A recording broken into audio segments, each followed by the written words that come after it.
discuss the construction of the syllabus. That will be in Josh and Ben's hands. And then we would hear the reports from individuals. I must say that I'm just simply delighted at the response to this. I think these reports are very significant because not only are there outcomes, which is important, but they also look to the future. And that's what I hope those who are attending will think about. Josh and I have briefly discussed another an iteration of the project.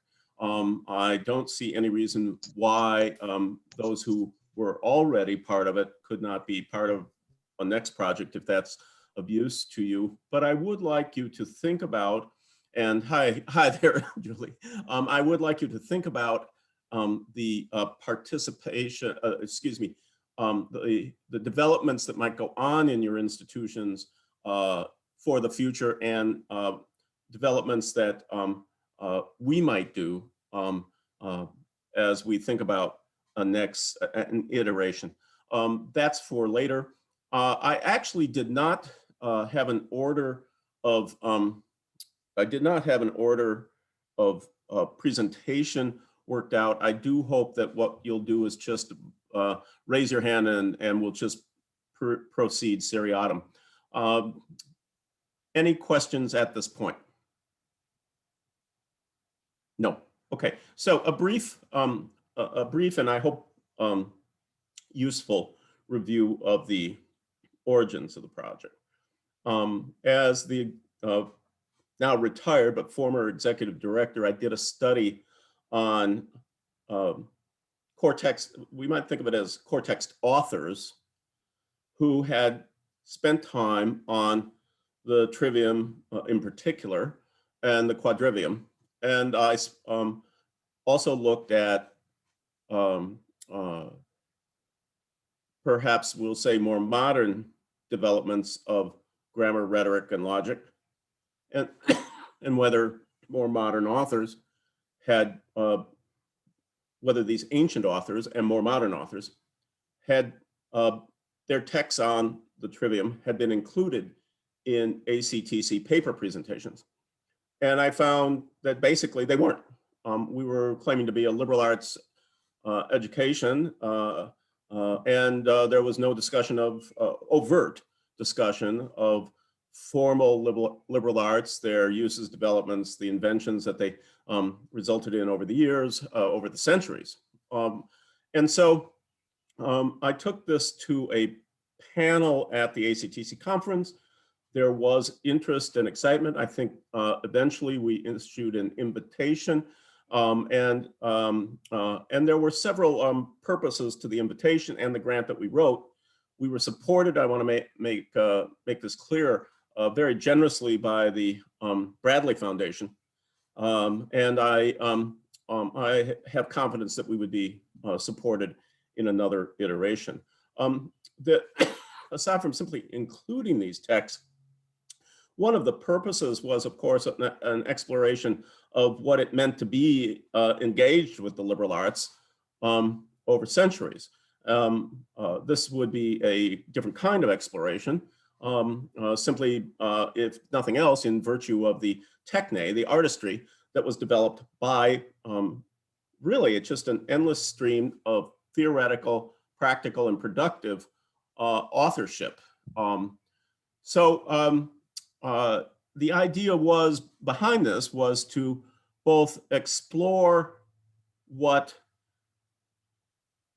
liberal arts education might be if we examined directly the liberal arts and then began to employ them consciously in, again, their theoretical, practical, and productive aspects.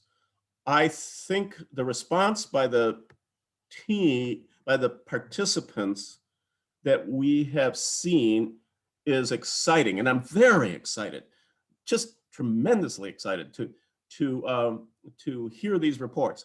I do remind you, I've gotten a couple. Damien, you sent a report. I think Rudy, you sent a report. Maybe I'm wrong. We do need your reports, PDF preferred. We might publish them if you don't on the website. If you don't want sections published, let us know. we can always do some editing in that regard. But I think it's important to make these available. And it's also important, very important, to think about them, to use them and think about the future iterations. So without further ado, Josh, would you and Ben like to begin the presentation on what we developed in the syllabus? Sure. So I think actually I'm going to share my screen so that we can look at the syllabus. I will make some comments. Ben, I don't know whether you're going to want to keep on using the syllabus to make your comments, but no, okay. So just bear with me. Okay, so this may be a tad busy for you to see everything very well, but as you can see, we started out with Plato, Gorgias and Republic. We turned to Aristotle, and of course, when you turn to Aristotle, since Aristotle really is much more of an explicit founder of logic, for example, and rhetoric as arts, we had to deal not only with his logical works, but also with a bit of the background from his natural scientific works, so that you get a kind of sense for the broader background against which logic is to be understood. One of the main themes of this institute, at least as I thought of it, was to grasp the shift from pre-modern to modern when it comes to logic. And one of the main reasons for focusing on that for me is that it has implications not just for logic, but also for rhetoric. And this, in a way, comes up from the very beginning in looking at Aristotle and considering his logic against the background of his philosophy. It's very important that Aristotle's logic is not free of metaphysical commitments. I think the moment we turn to modern logic is the moment we start to see a turn in logic away from having metaphysical commitments. And as a result, logic becomes much more formal. And that has all sorts of implications for rhetoric. Rhetoric also, I think, then ends up, well, not having quite as much of a ground in nature as it had previously. And that has all sorts of implications. Ones I alluded to in my plenary. Is it possible that maybe rhetoric eventually becomes a bit more like propaganda and a bit less like trying to persuade toward the truth? Anyway, that's where we began. And we very quickly turn to rhetorical works, and I'll let Ben pick up on those. And I have to say, as I've been reviewing how the Institute went, I think it went as you probably would have expected. When people study the arts,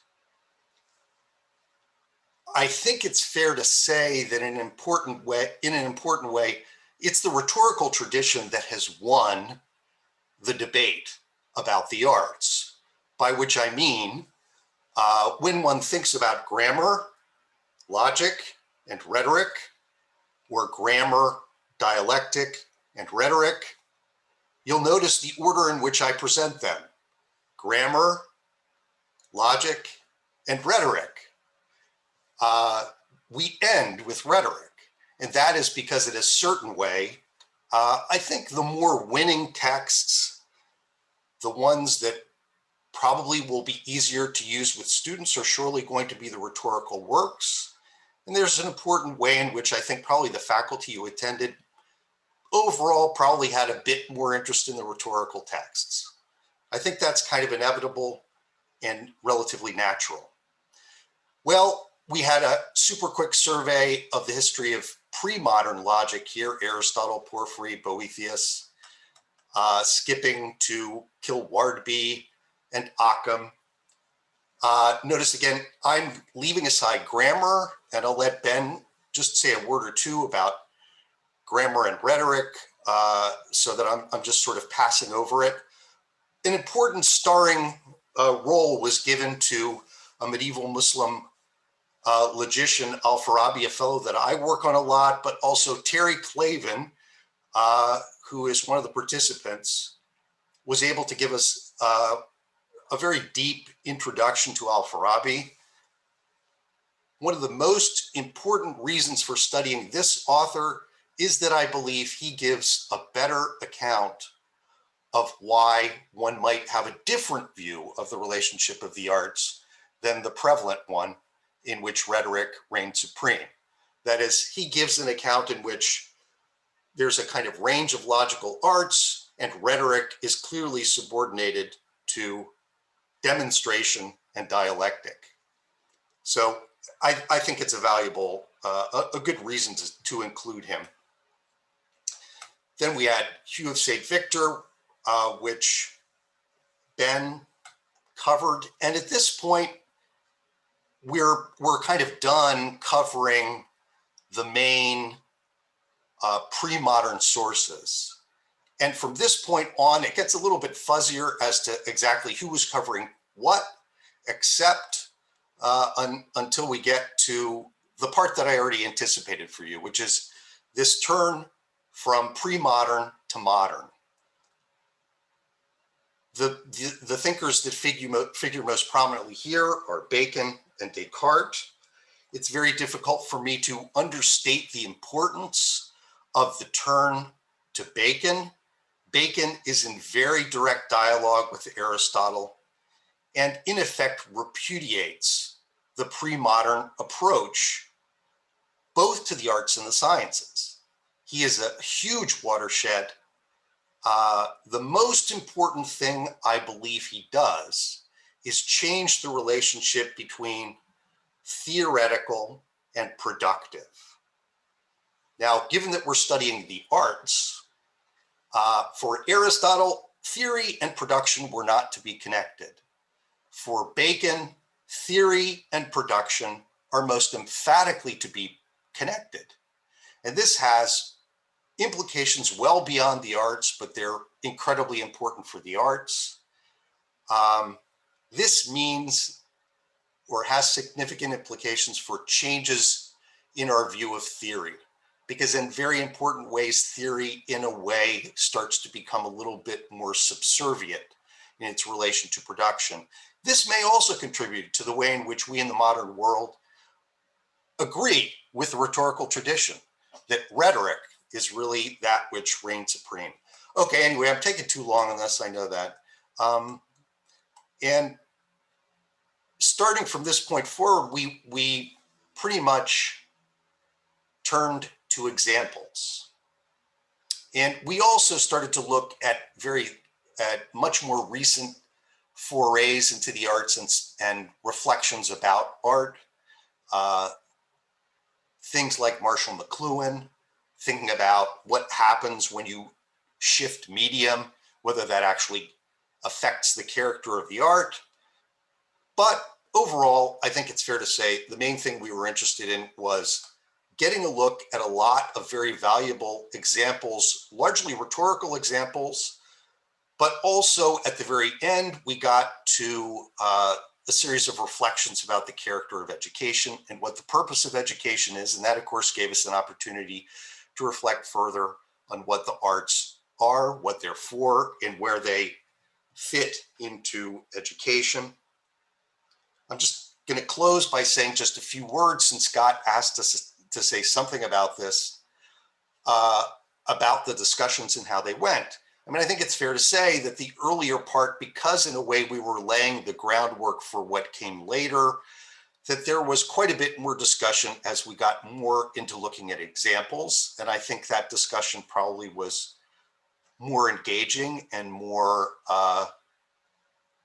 it set, I think, gave one a sense for the kind of thing one might aim at with students. Obviously, with students, you're going to have to study the arts themselves. Studying the arts themselves is in a way something we half did and half didn't really do.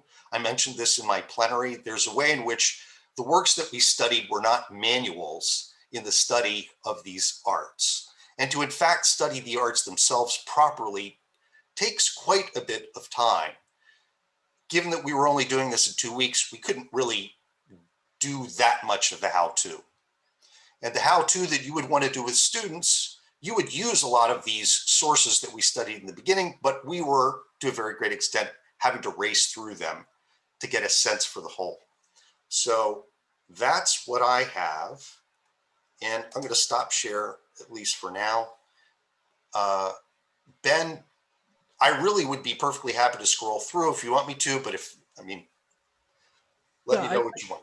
I mean, I think I'll take a slightly maybe different approach to talking Definitely. about things, but I love what you just said, and I think that what I'll be saying will probably fit very well with what you've laid out. And my impressions of overall, I think the seminars are quite similar to yours. I'll just start before I get into my real approach, just to say how wonderful it is to see everyone here from our conference just a few years ago. But what a 2 years it has been.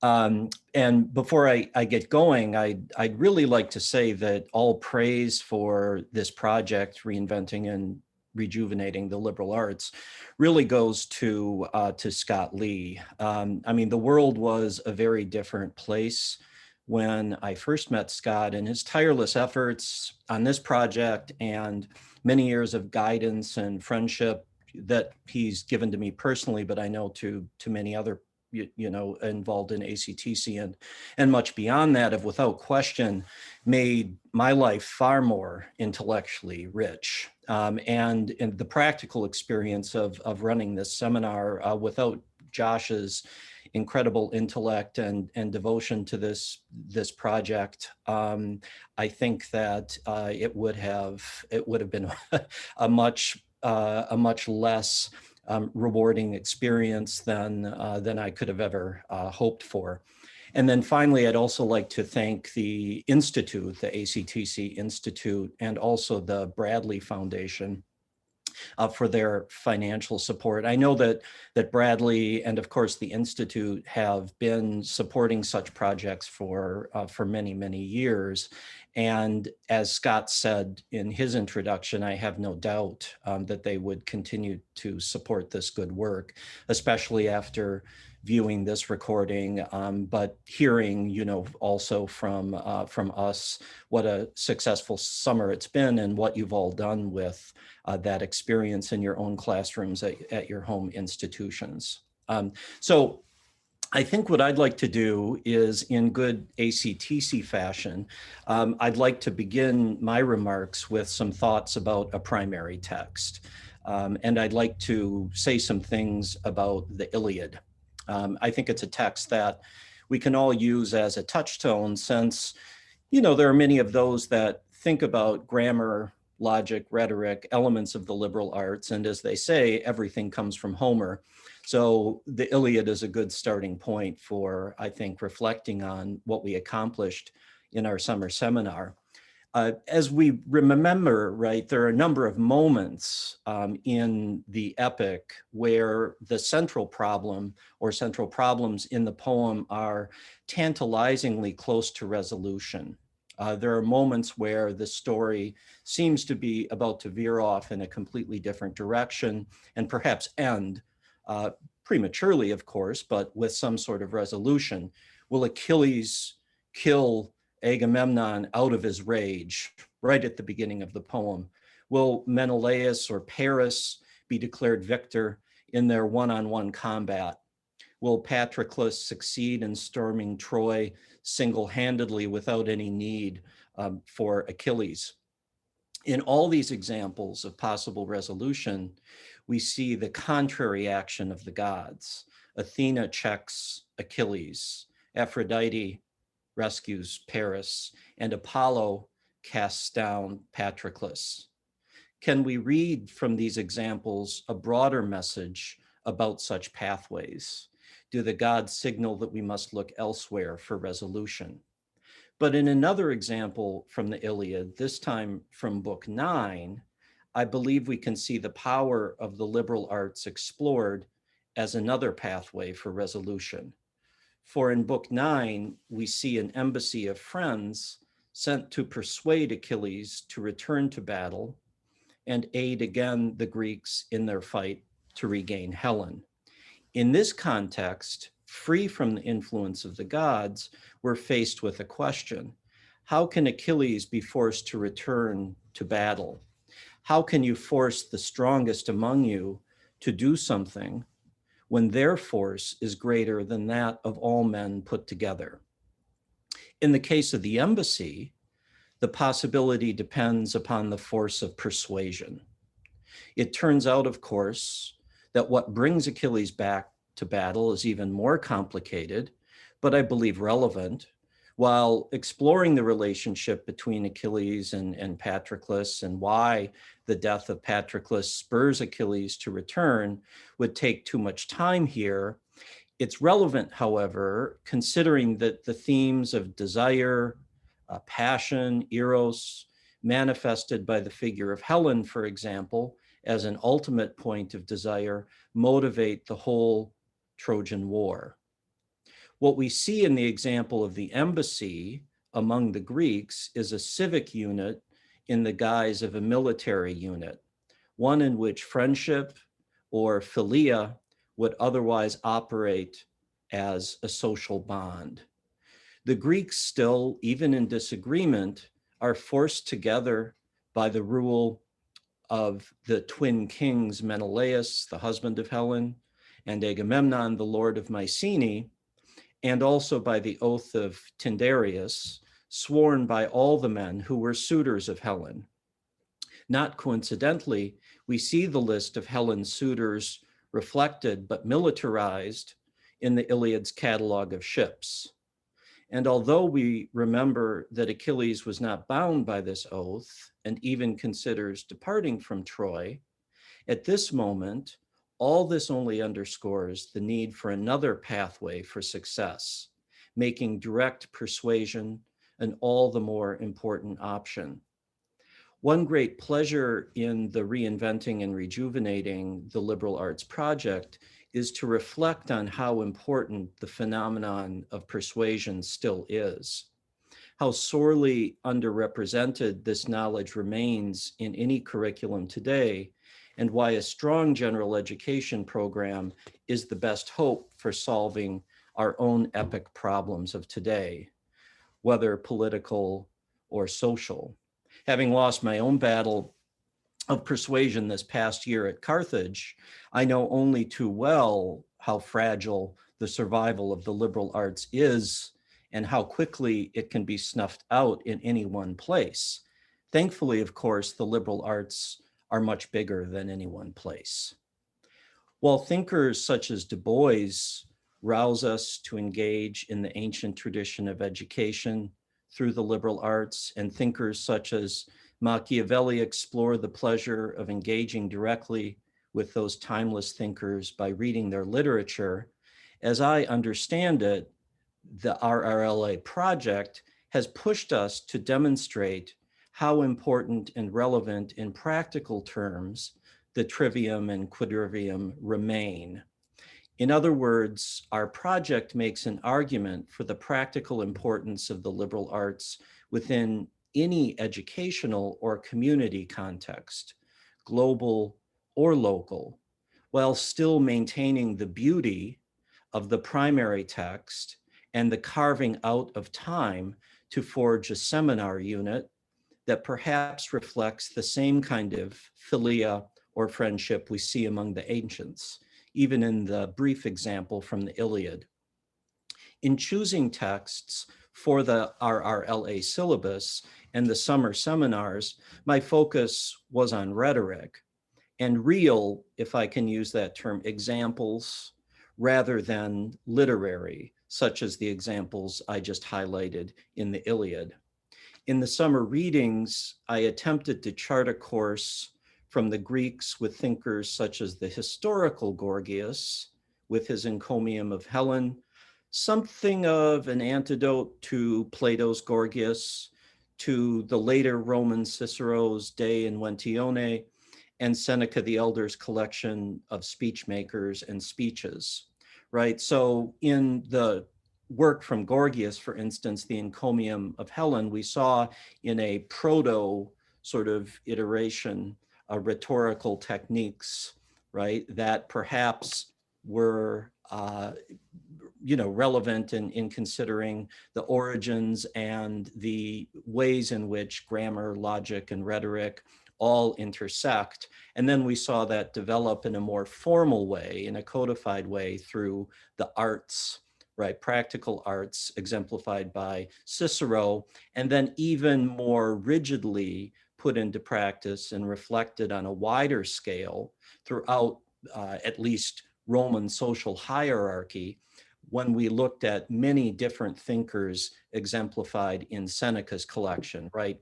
We saw those rhetorical techniques that were employed at the time by few people, such as Gorgias, then filtered down into the Roman context, where we saw them employed widespread throughout the Roman elite, right? And then we moved to John Quincy Adams, right? For instance, W.E.B. Du Bois and Martin Luther King Jr., so to highlight how these threads maintained importance through the origins of the American tradition and then further along even to the contemporary era, right? Without the rhetorical power, right, and this is the implication, without that rhetorical power of persuasion firmly in all of those thinkers' hands, right, requiring a mastery of grammar, logic, and rhetoric, one gained by a thorough and critical exploration of their own intellectual ancestors, those authors, our authors, would likely not have flourished to such a high degree. And depending upon the definition we choose for the Greek term eudaimonia, whether we call it happiness, success, or flourishing, without that rhetorical expertise, our ancient and modern thinkers would have been significantly less happy. Likewise, if they had not employed that expertise on a practical level, leaving behind works for us to build upon and enjoy as scholars and humans, not only would each of the traditions to which they belong be less successful, but our own happiness and chances for success would be significantly diminished as well. This, for me, is the promise of a liberal arts education and the promise of the Reinventing and Rejuvenating the Liberal Arts Project, and more generally, the reason for a devotion to exploring primary texts in seminars, whether Homer, Gorgias, Cicero, Adams, Du Bois, King. For this, in ultimate terms, is the chance to show students a critical pathway to happiness, flourishing, and success, right? Taken on that level, could anything make the liberal arts more practical?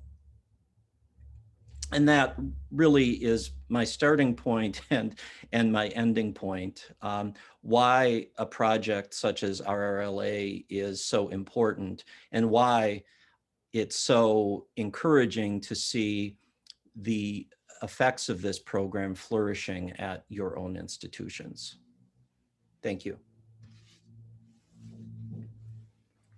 I think that both Josh and Ben have demonstrated the intellectual power that they brought and the considerable thought, specific tracing of thought that they brought to this project, and which made it the kind of project that is pretty much unique, I think, in the world today. So I think I want to add one thing to what both of these gentlemen said, and that would be that I wish we had had a bit more time, as it were, to explore what I'll just say are the theoretical discussions of these trivial arts, especially as they appear in the modern period. That is, that they kept on, I'll use the term invention, they kept on inventing ways and means that, and objects of study that would otherwise not have been discussed in, shall we say, somewhat universal ways. And that's an important element, I think, in the syllabus. I think it is an important aspect in what is frankly the competition with disciplines that the liberal arts are engaged in. They are sometimes partners and they are sometimes competitors. And it is, we just simply have to be able to show that there is that there is a techne to these arts that has been developed and continued and invented, but that the arts themselves offer a ways and means of thinking about themselves, what they are, what grammar is, what logic is, what rhetoric is, and how it in fact shapes the world, both in what is produced and the way we can think. That's the only addition I would make to what either Josh or Ben had said. So, you know, I think the easiest thing to do here is for me to push the arrow button and look at people I see and call on them first. And Julie, that means you. If we can call on you first, that for a report, your partner Sabrina, I think that, you know, together that would begin things, and perhaps we could hang on. I'm looking through this. Who else is from? You know, was there Damien? You too. I mean, you know, from CUHK. So why don't we start there and then continue?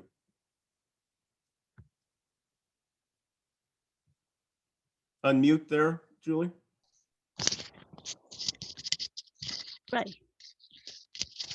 Can you hear me? Yes. Would Damien like to start first, or would you like me to start first? Because I actually didn't join the seminar, but Scott very kindly invited me to share the experience of that Sabrina and I had recently in organizing a course, what Sabrina calls a study group for the public. So if you like me to start first, I can. But if Damien, as a participant of the, you first. okay, right. You is my boss. Okay. Right. So I think it's a very casual sharing, as you can see in the title, short remarks on reading the poetics with a public audience. Public in quotation marks, because I think it's semi-public. The idea was started by Sabrina, and so she organized what she calls a study group.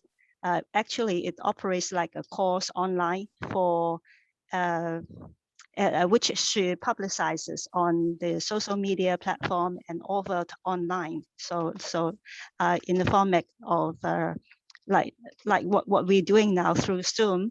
And the title of the course is Literature, Politics, and History. And we actually met bi-weekly for a 2.5 hour session. So between the end of February to early May. So it's still ongoing.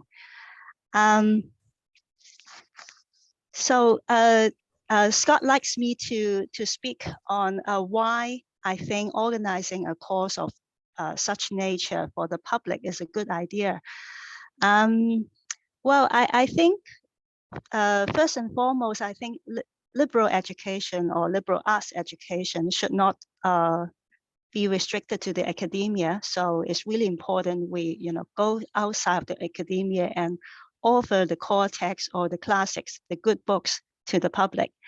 And I personally always aspire to the model set by Columbia University in bringing core text education not only to their undergraduates, but also to graduates, the alumni and actually the alumni's family members. And I think it's really a gorgeous idea. And I also have a colleague who have attended the summer school at St. John's for a couple of years. And so from her, I learned that the core text or the classics that undergraduates at St. John's study were or have been offered to the public for a summer reading together. So I think, those are very good ideas. And I hope by joining with Sabrina in running this course, we are doing similar service to the public. The second reason why I think it's a good idea is that I think given the special situation we are now facing globally, being kind of, locked up in our own little universe, it is really important to build community. And for Hong Kong, I think there are double reasons why we should have more community building like this. So the COVID is one thing, and I think the social movement is another thing.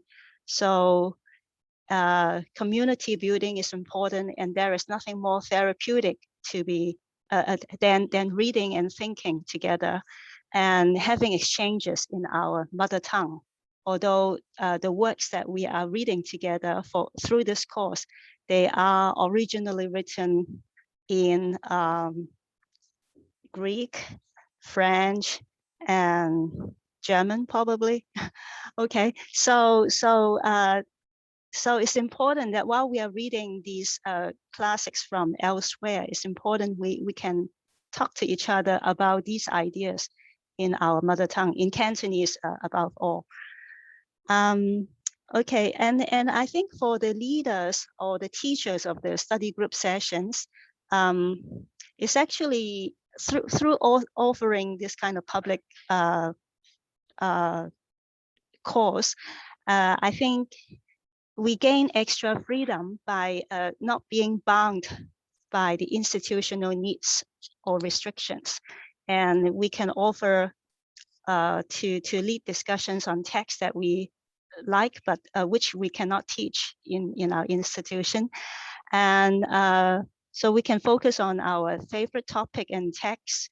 And if you collaborate on leading these kind of study sessions, and we can sit in on each other's session, and that's really valuable chances for exchanges with colleagues inside and outside of our own institution. As for the participants, I think the course offers a chance to learn with and learn from people from very diverse backgrounds. So presently with the course, I think we have graduate students, I'm not sure, from different disciplines and different institutions, and also different years of studies. And we also have a couple of writers in the group. So that for me is something really important, that we get to discuss, for example, the poetics from the practicing writer's point of view. Right. So those are the reasons why I think it's a good idea to offer courses to the public. And I don't know how much time I have. If I have more time, I can tell you the content of the meetings. There we have 6 meetings altogether. Shall I give you a summary of the text that we are studying? Julie, what I would do is I would be very quick on this. We're going to have time pressures. We want everybody to have a chance to speak. So I would be quick, and we can return to elaboration. Okay. So maybe I should pass the floor to Damien now. You want me to? Hello, everyone. Good morning, but here we should say good night.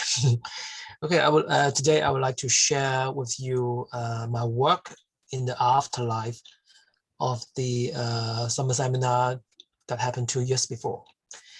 And in the seminar in 2019, I read one of the pieces, the powerful pieces written by Martin Luther King Jr.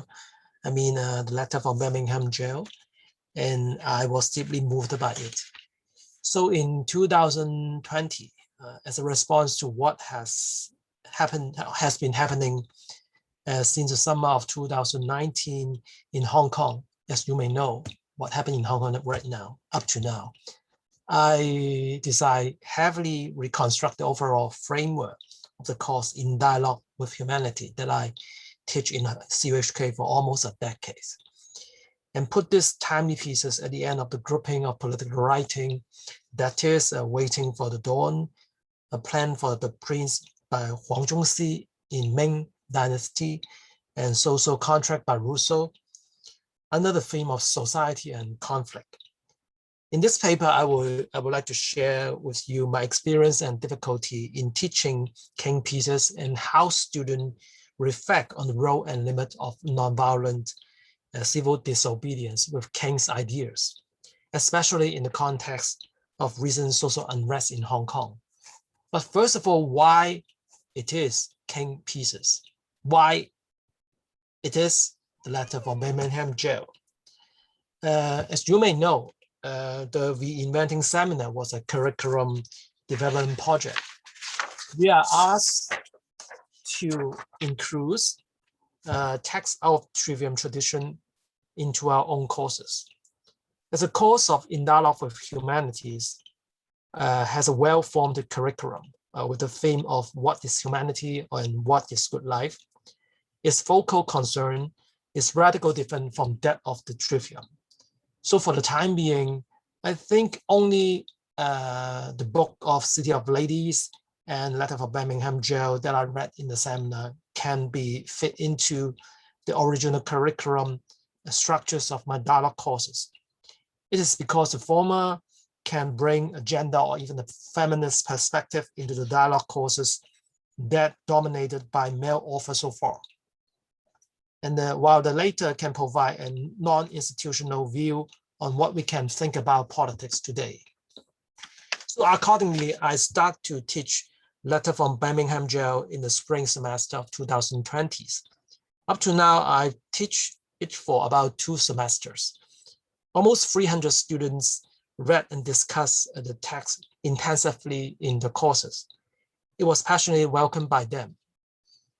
And one more remark, during this 2 semester, my colleague Julie also teach these texts because she know this text. She know I teach this text in my classes, so I give inspiration for her to also include this text in the courses. So maybe Julie can talk about or share with us her experience in teaching these pieces, if she like. So as In Dialogue with Humanity is a discussion spaces courses that emphasize the connection between text and contemporary condition. I designed the following question for the student to discuss in the tutorial. So I can show the question to you through the share screen now. Let's see. Okay. Here. The first question I discussed with my student is like this. I asked the student, after you read Martin Luther King pieces, you will find in Letter from Birmingham Jail, Martin Luther King Jr. proposed the idea of 4 basic steps of nonviolent campaign. What are they? Do you agree with King's ideas? Another question is like this. In defense of nonviolent campaign, Martin Luther King Jr. proposed the idea of 2 conceptions of law. What did he say? 2 conception of law is heavily colored with Christian conception of justice. Is it defensible even from a non-religious perspective? And the third question is like this.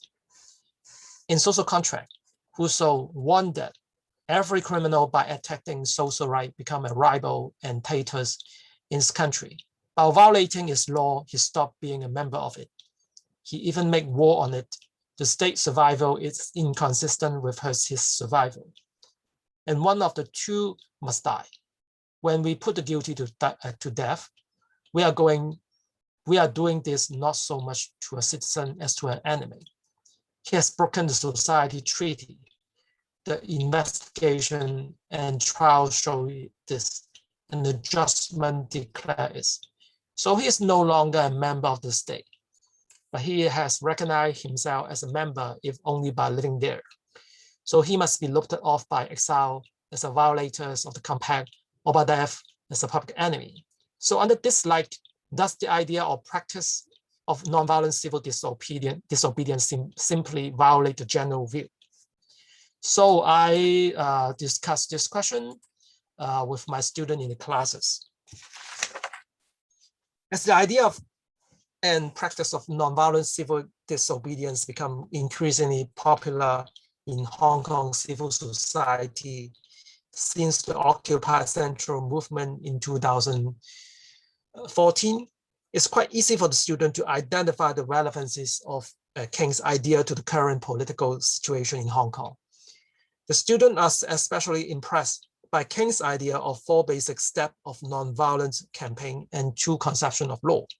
This idea has provided useful conceptual tools for them to articulate, analyze, reflect, or even criticize what is currently happening in the political spheres of Hong Kong. Almost 60% students wrote on King's idea in the reflective journal or even the term paper. However, perhaps the students in Hong Kong are too familiar with the idea and practice of nonviolent civil disobedience. King pieces seemingly provide a bundle of powerful conceptual apparatus for them to justify their own thought before on nonviolent civil disobedience. The majority of the students support King's idea. His idea were barely challenged. Unfortunately, the reception of Hong Kong of King's thought become too one-sided. Real debate really happened in the echo chamber that seemingly deviate from the original learning target of the dialogue courses. Unexpectedly, dialogue just turned into a collective monologue. That is also why I decided to put King pieces away temporarily in this semesters. Okay, that is my sharing. Let me to sum up. I just try to let you know how I incorporate these pieces into my courses and why I use these pieces and how I implement it and the difficulty and experience I encounter during the last 2 semesters and why at the end I just try to put it away temporarily. Thank you, Damien. We'll move on, I think, to Sabrina, please. Scott, actually, Scott, can I interrupt just for a sec? Sure. I'm a Sure. little bit concerned about time. Mm-hmm. I'm wondering, at the rate we're going, should we be having only one from each team, or should you be offering something in the way of a time limit? Okay. Let's see. We have 9 more institutions. We have an hour and 5 minutes, right, till 12 noon. Am I not right about that? So let's keep it at 5 minutes per institution, and then we can enrich it after that. Does that sound okay? So Sabrina, if you'll excuse us, we'll skip you for a moment, and let's go to the University of Dallas, just simply because I have Matt Spring in front of me, and you can speak for UD, and maybe Matt Post can jump in using a minute of your 5 minutes. Okay, sounds great. Sorry, Matt.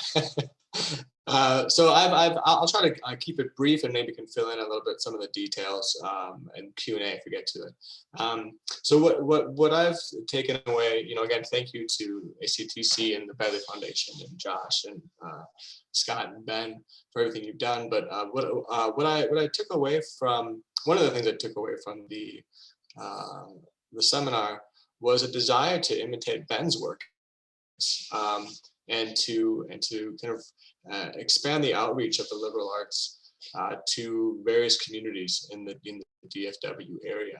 And so I worked on, immediately when I got back, I worked on the first grant through the Constantine Foundation to secure funding for first-gen Pell eligible students from the Texas area, from Texas, largely from the DFW area, to bring them in before they began their studies at the University of Dallas for a 3-week bridge program grounded in the liberal arts of the trivium. And so we had a 3 weeks introduction to a course that luckily we've been running at UD for 10 years. It was a course started by Scott Kreider back in 2009. That's usually run at the same time as the fall semester. That introduces students to the arts of grammar, logic, and rhetoric. And the idea here, though, was it's been such a successful course in helping students adjust to the University of Dallas core curriculum that I thought, well, why not give it to them before they enter, right? So they actually have some of these arts at their disposal as they go through these core texts. And so we got a cohort of 12 students, fully funded to be on campus. Well, we ended up being online because of COVID, of course, but the initial grant was to have them on campus with work study and everything that you could imagine, events, things like that. We moved it to an online arrangement where we had 3 weeks with the Aeneid as the central core text that we were looking at through the lens of grammar, logic, and rhetoric. But the majority of our time in the first, I guess, 2.5 weeks of the course was just set on getting them to know a little bit about grammar, a little bit about logic, a little bit about rhetoric. And then these students also were given generous scholarships to attend the University of Dallas. So by the time their scholarship money was all kind of sorted out, they ended up with basically fully covered for the first year of the studies. Many of them will be covered also for the next 2 years.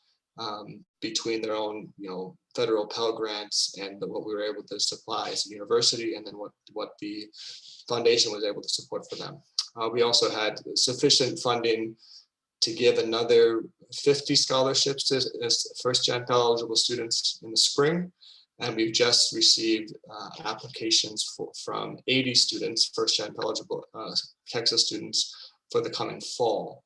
And so that's kind of step one of the project, was to get them into the curriculum, but also to get at least as many as we could that introduction to the arts before they got to the curriculum.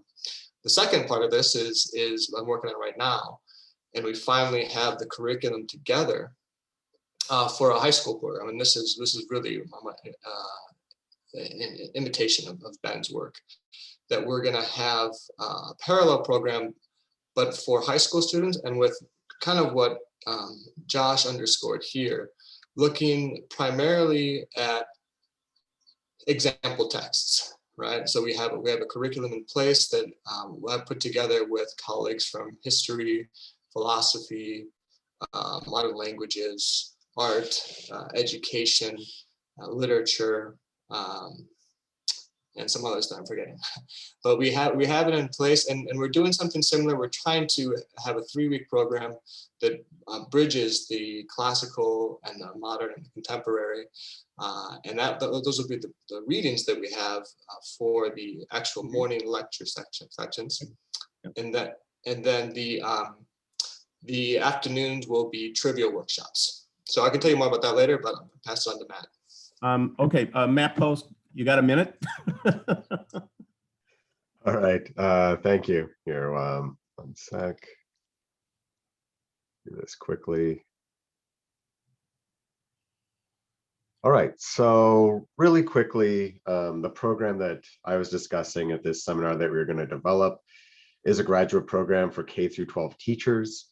One thing that we discussed more outside of the seminars than in the seminars, but we're all well aware of it. Oh, is something wrong, Scott? No, go ahead. Oh, okay. Was that there is, so to speak, an attack on the great books and the liberal arts. And, you know, we've seen movements since that time, right? And this has certainly been felt by K through 12 educators who are working in schools doing classical education or some form of liberal arts education at the K through 12 level, which, to put it briefly, is a concern that saying that there's such a thing as truth leads to intolerance, the mistreatment of minorities, and therefore the solution is to cancel the great books and to abandon the liberal arts.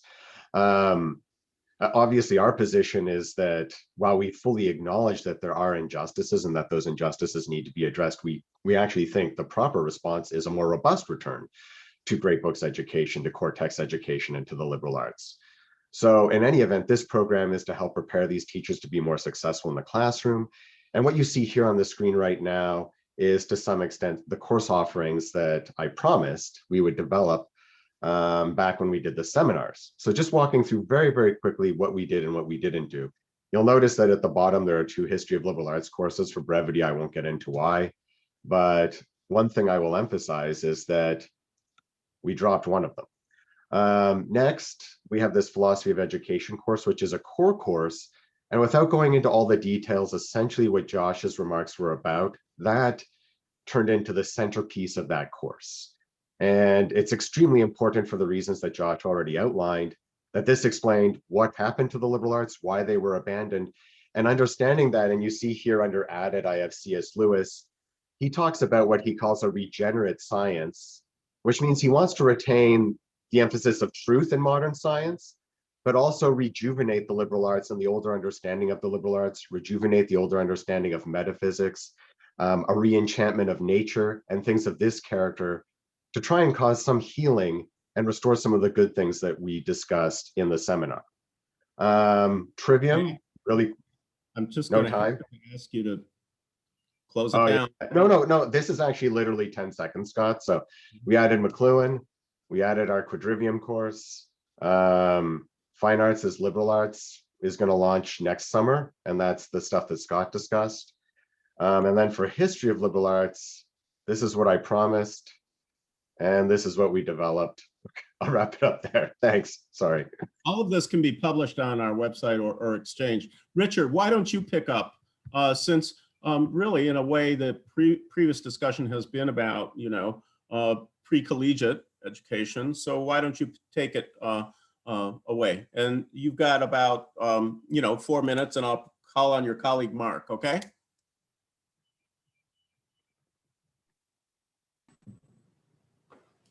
Not hearing you. There we go. I'm going to defer to Mark first, if that's okay. I love being deferred to. Okay, so great to see you all. We prepared a report, and I've got 10 points essentially. The Carthage discussion vitalized a conversation that our school was beginning to have, as you said, Scott, a pre-university conversation, but which lacked artfulness. We think there are a number of achievements that came out of it, and some postponed achievements. I wouldn't say there were any negatives at all. One of the key overlaps was the way that the literature exemplifying the arts worked with the technique that demonstrated the arts. And we became aware of the distinction required in our own thinking in order to develop our students. Broadly speaking, 7 achievements. We implemented a grammar element into all of our curriculum elements, or all of our curriculum areas, which doesn't necessarily mean grammar in the classical sense, but it meant that every teacher was forced to interrogate what it was they expected every student to know.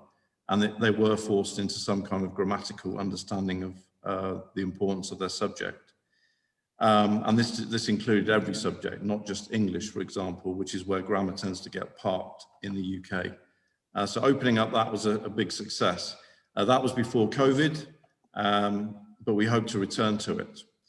We developed a grammatical, rhetorical, and dialectical focus in the teaching of a pre-university curriculum for our students.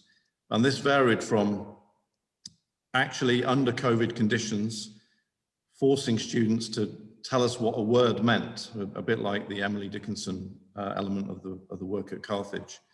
But it varied to our third achievement, which is just focusing on core texts themselves as part of a pre-university curriculum.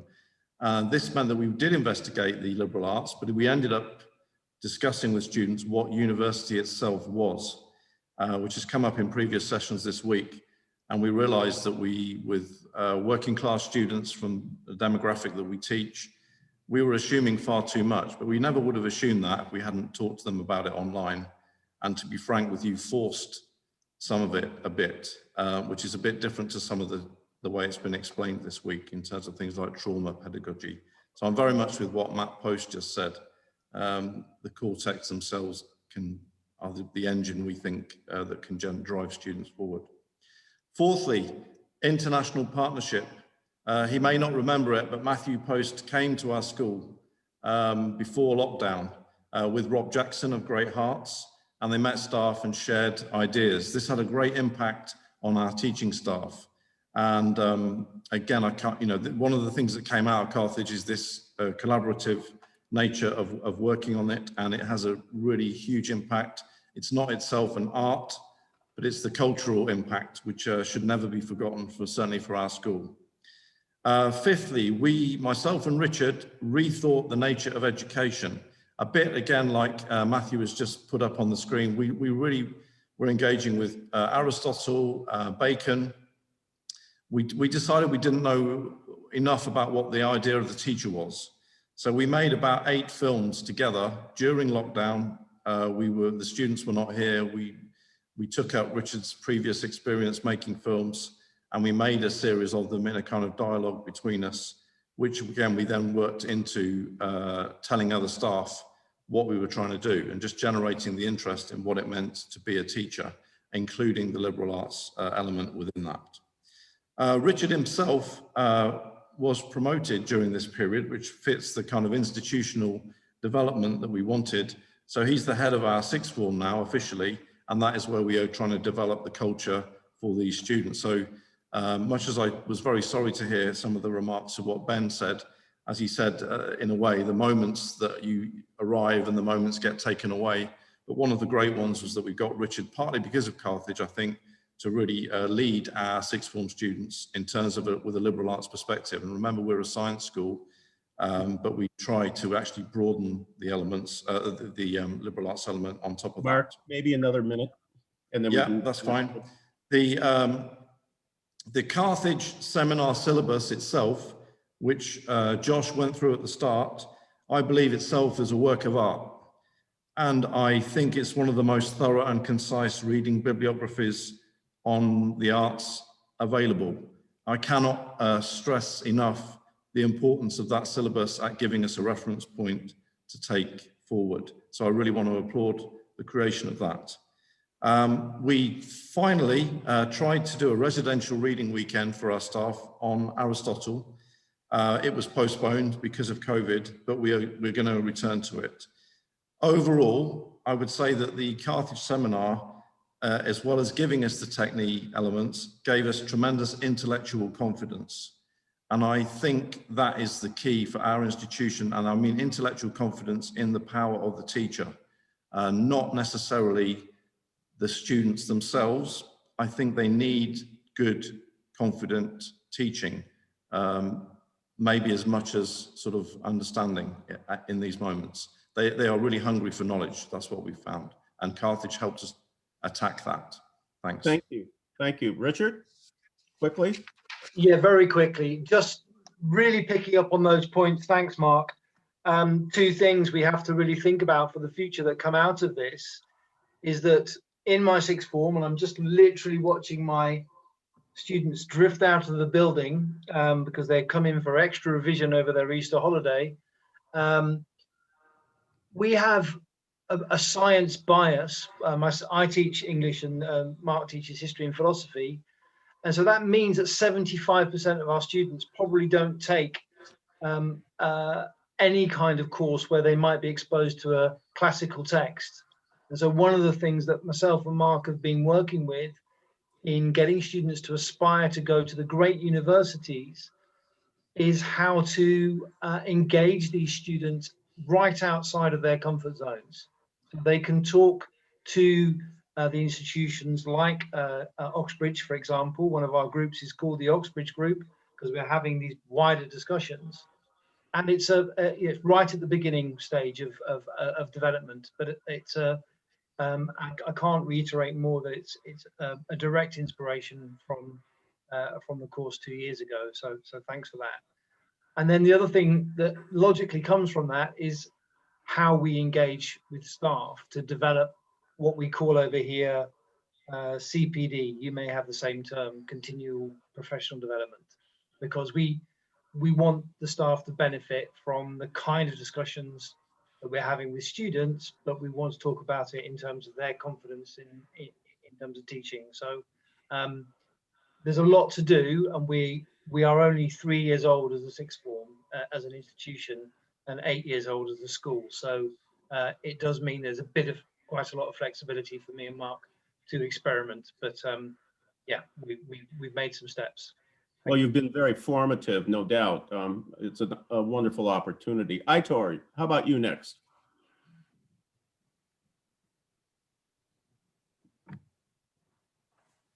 So I share my 5 minutes with Luis, or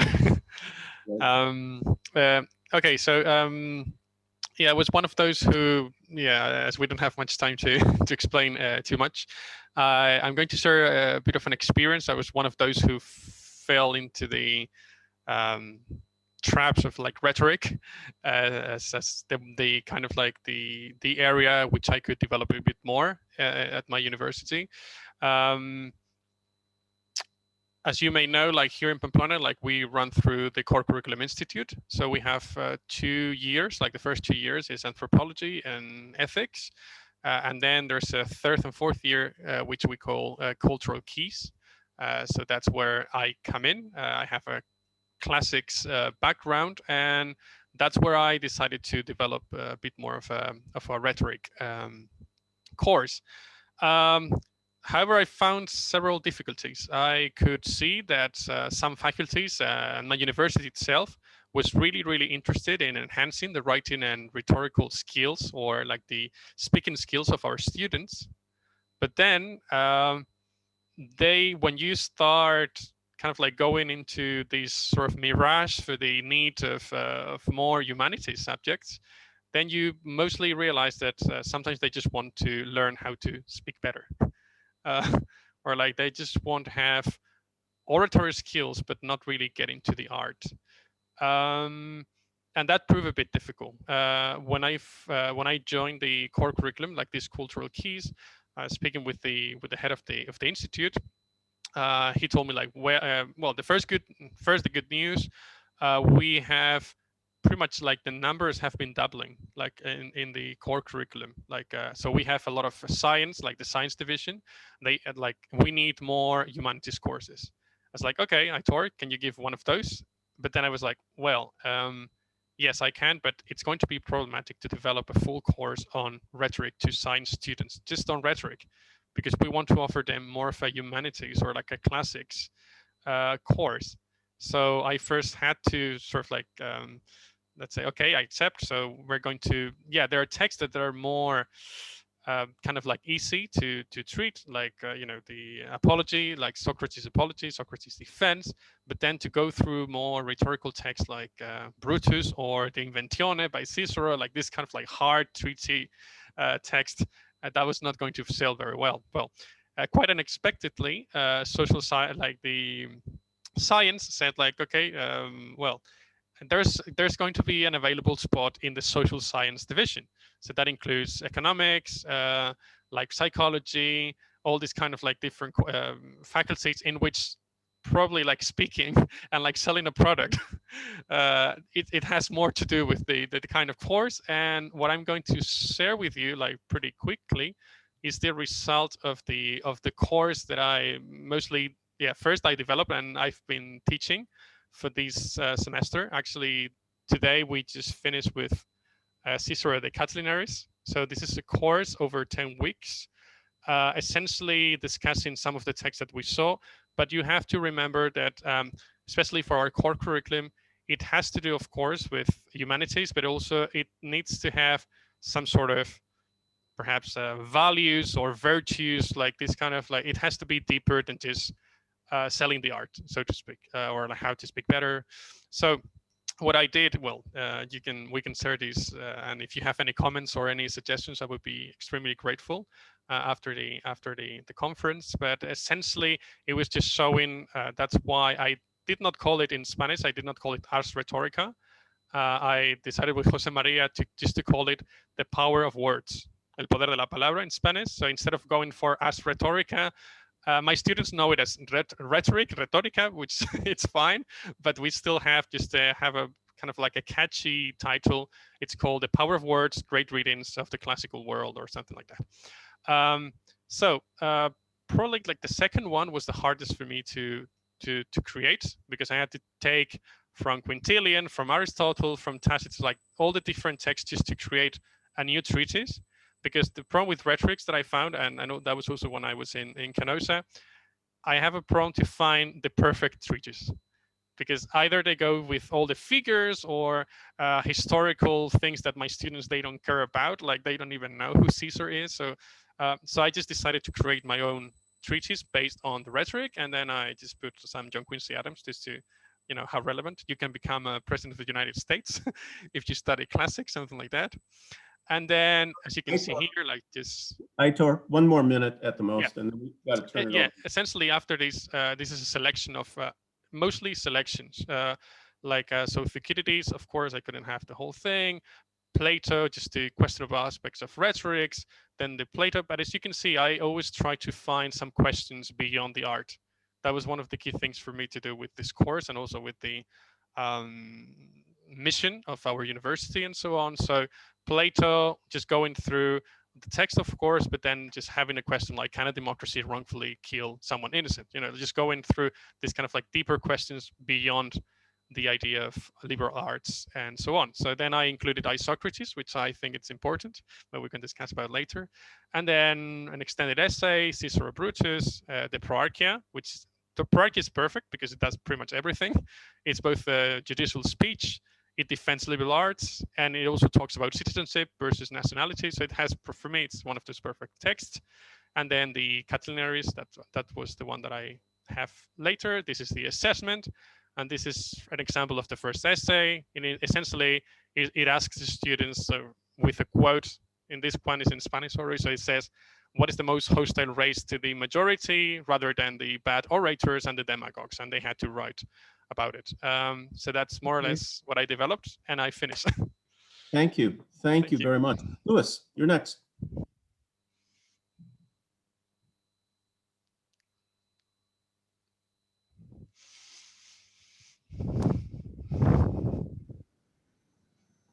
I'm going to share my presentation. Here it is.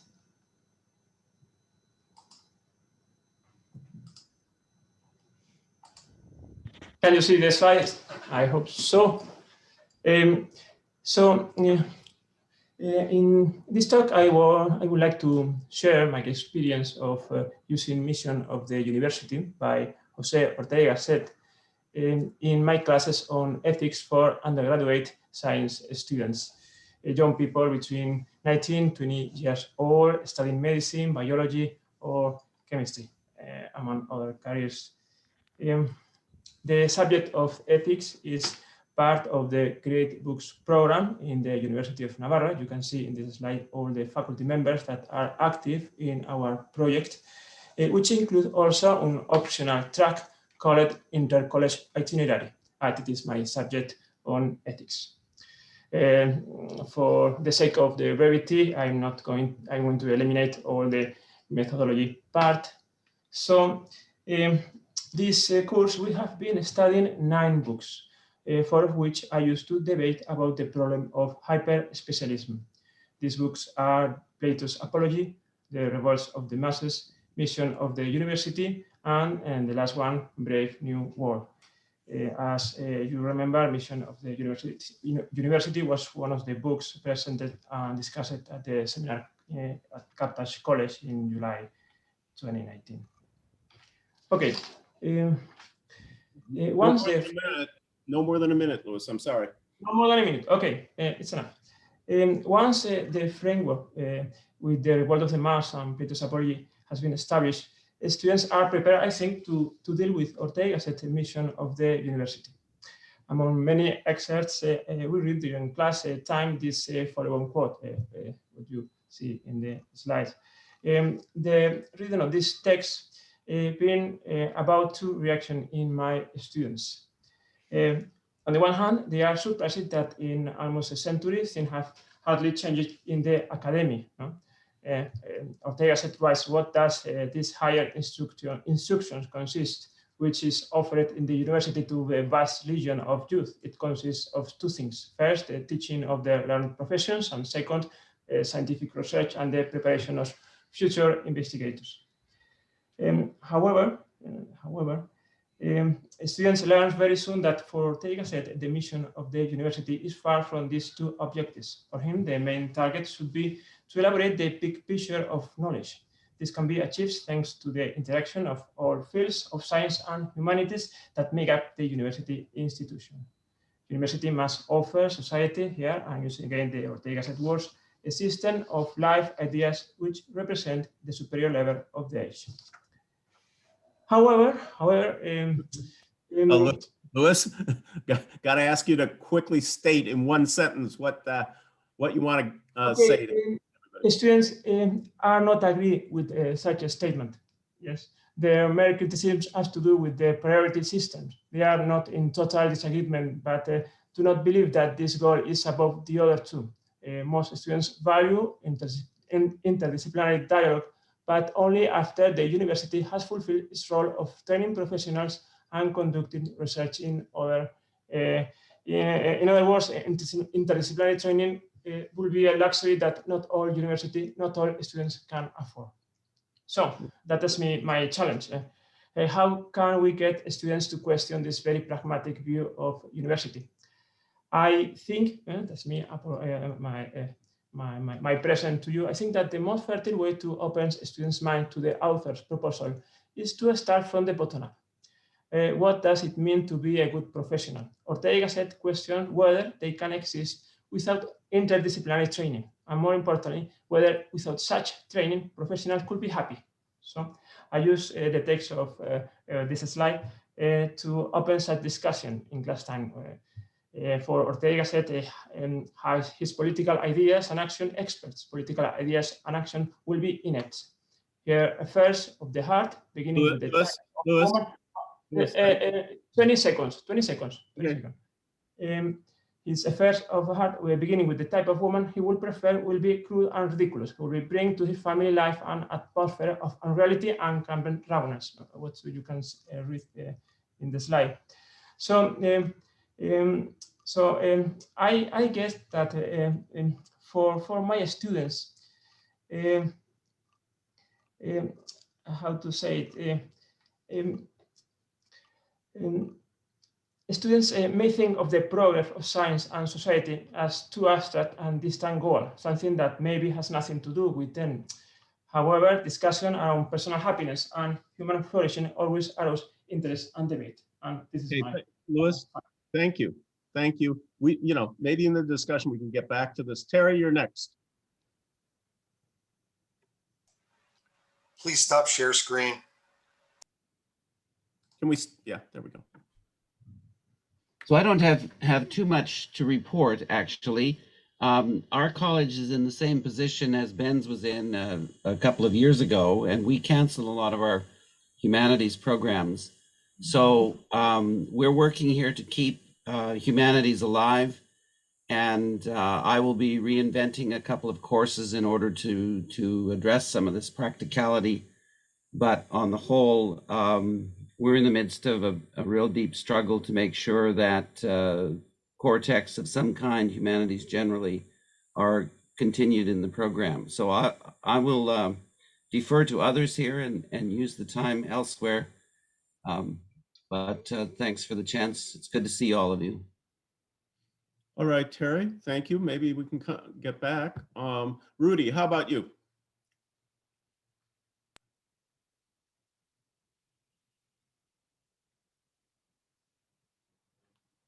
Rudy? I'm muted. There we go. Can you hear me now? Yeah. Good. So I teach at the Kinder Institute for Constitutional Democracy. It is a new job for me. When I was there that summer, I was a postdoc here, and I think I was able to sort of sell some of what I learned at the conference to position myself to teach at the Kinder Institute. It focuses on the place of the U.S. Constitution, and it's interdisciplinary. It's history, it's political science, it's Black studies, it's law. And here, what I did for this application of the Trivium is I used my course in Introduction to Political Theory. So,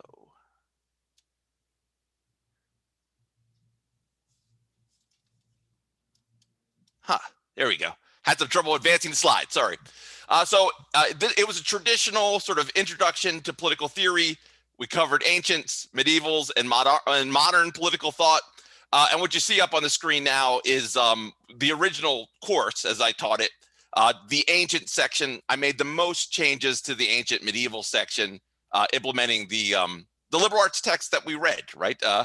So it wasn't bad. It was very core text oriented. We read sort of some overall, the idea of liberal education, some Plutarch, Plato, to Thomas.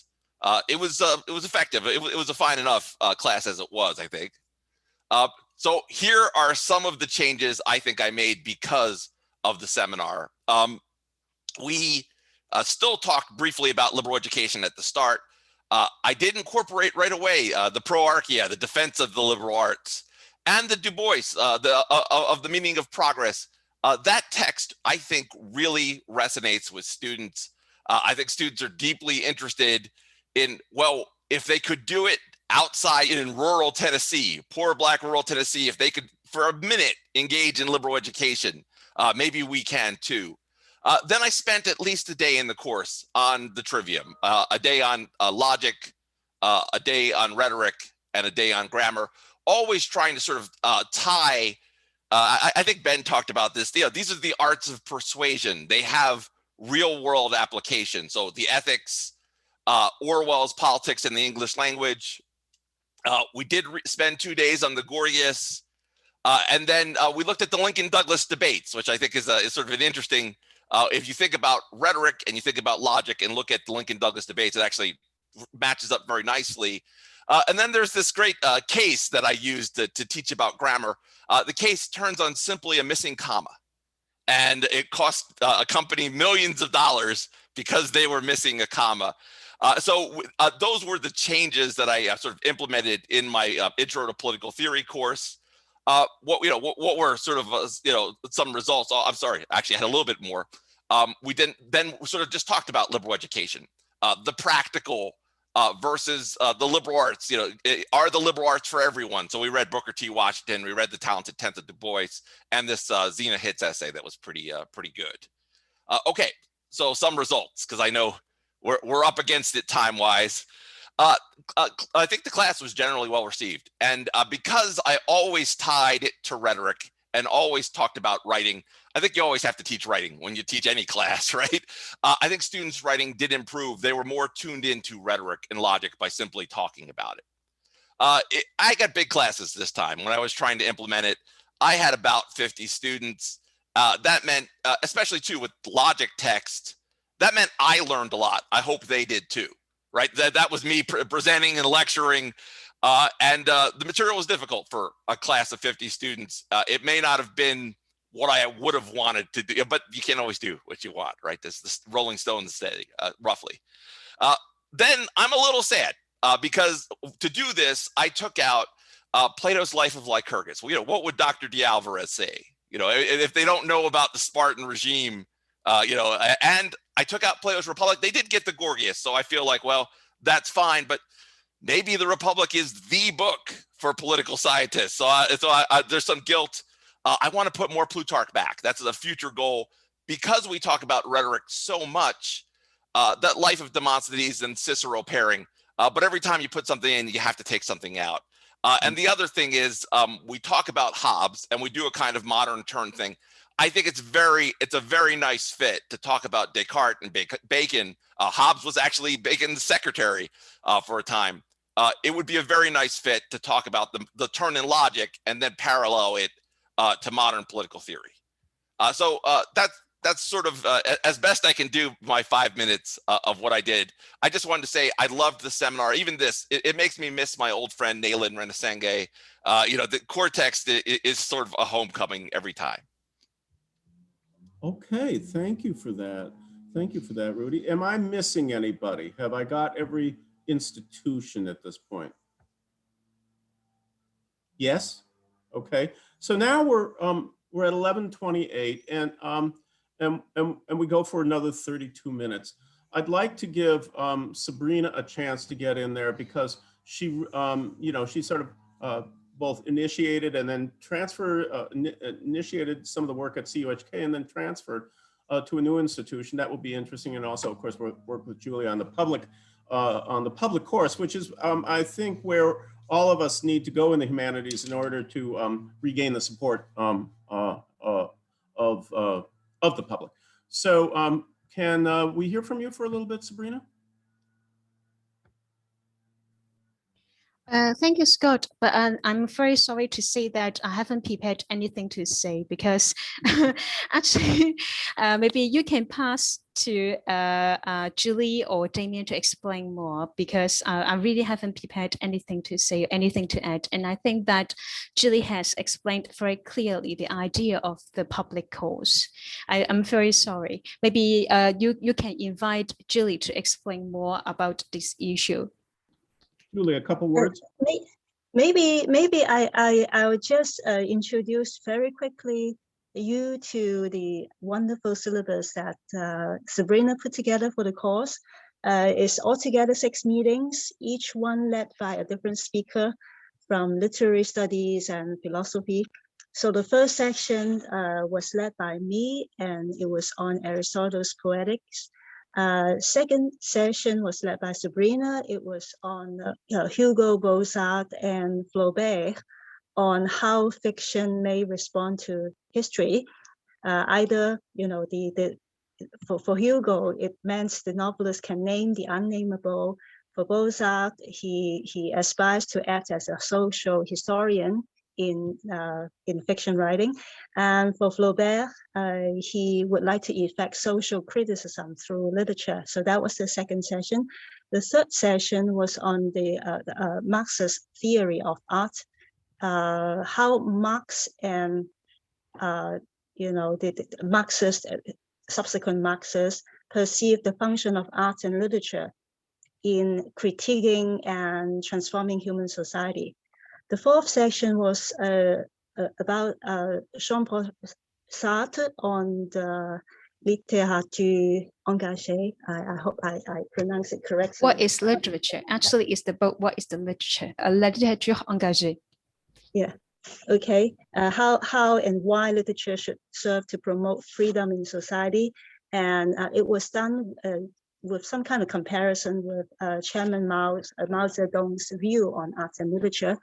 The fifth one was on Paul Ricoeur, his take on the narrative function, how history and literature may impact on each other, and history and literature being the two applications of the narrative function.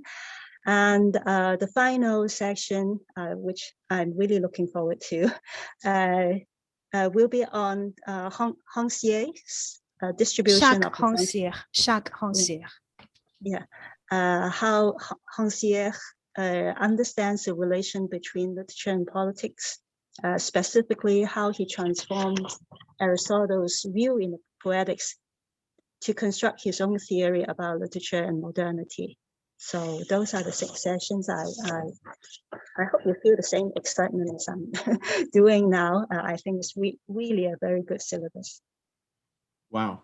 How did you, if I could ask a question of either of you, how did you publicize this?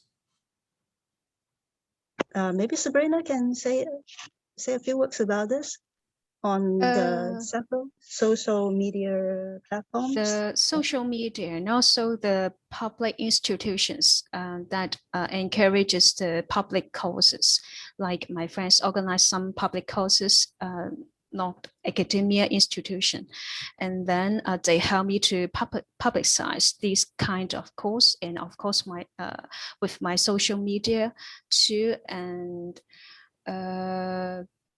yeah, but I think that the people came to our course, they are quite interested in knowing that how literature or history can respond to the current political situation in Hong Kong. That's why they are quite interested in asking questions.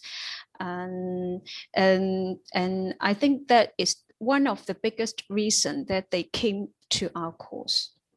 Would you please be sure to include all of that in the report? I think it's really important for us to have a record of that. I mean, we'll have this, of course, but it's good to have it in printed words. Would anybody who has joined our our group here like to ask a question or state some use of the liberal arts in their own institution?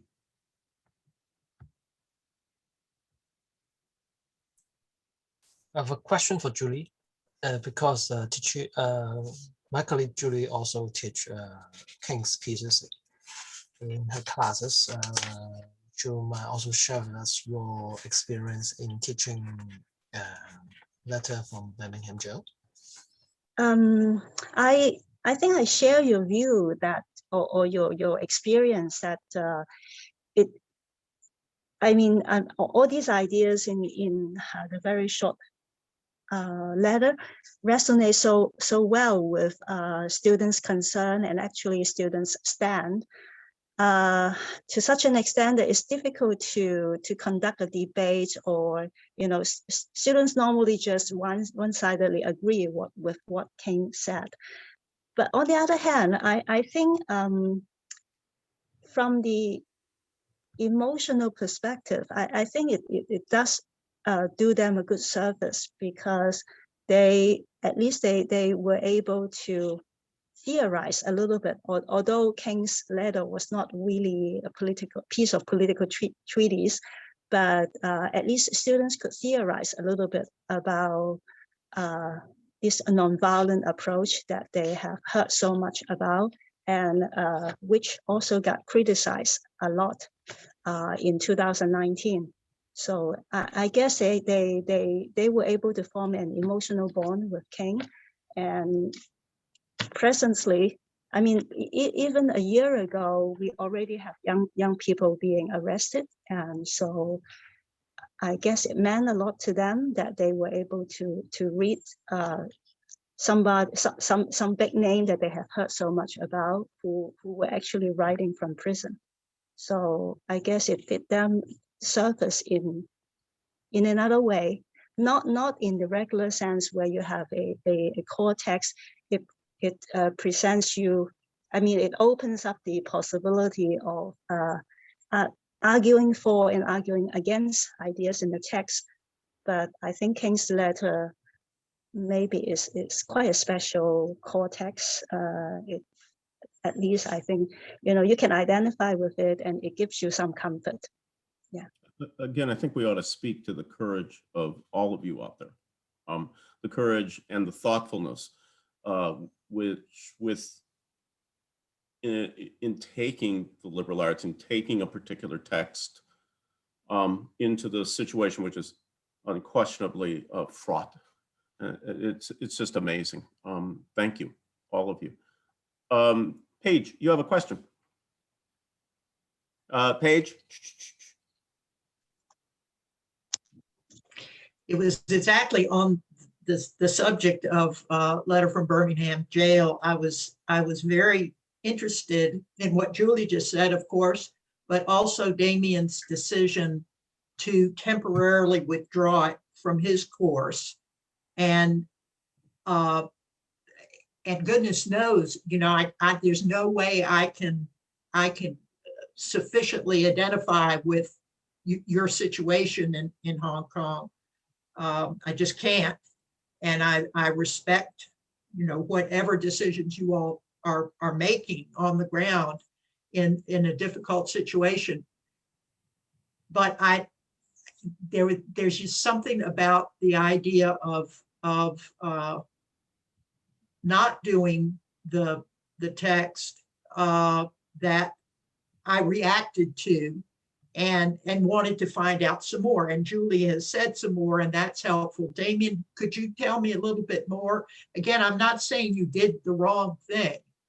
I'm just trying to understand it, and is there a different way to teach the text that would help the situation? In fact, because I think one of the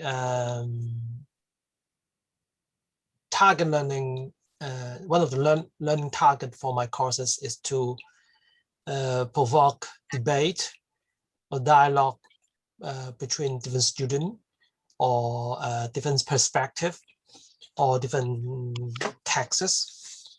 But in my experience in teaching these pieces, I think I'm quite surprised that all the students support King's ideas. And in order to provoke some debate, I try to make a contrast between social contract, what Rousseau said in social contract, and what Martin Luther King said in these pieces. But even there might be some debate can be provoked. The students still tried best to make a connection between them. Even there is challenges. Seemingly there are challenges from Rousseau. They think it is justified. Even they think even Rousseau will agree what Martin Luther King said. So up to this moment, I don't have any new idea how I can solve this problem. So after 2 semesters, I have discussed with Julie intensively how we can make a solution for this. But up to now, I don't have any answers. So I just decided to put it away for a while until I got the solution. Or maybe you can give me some suggestion, or you may share with me some if you have any experience teaching these pieces, how we can solve this problem. I don't know. Terry, I see you've been raising your hand.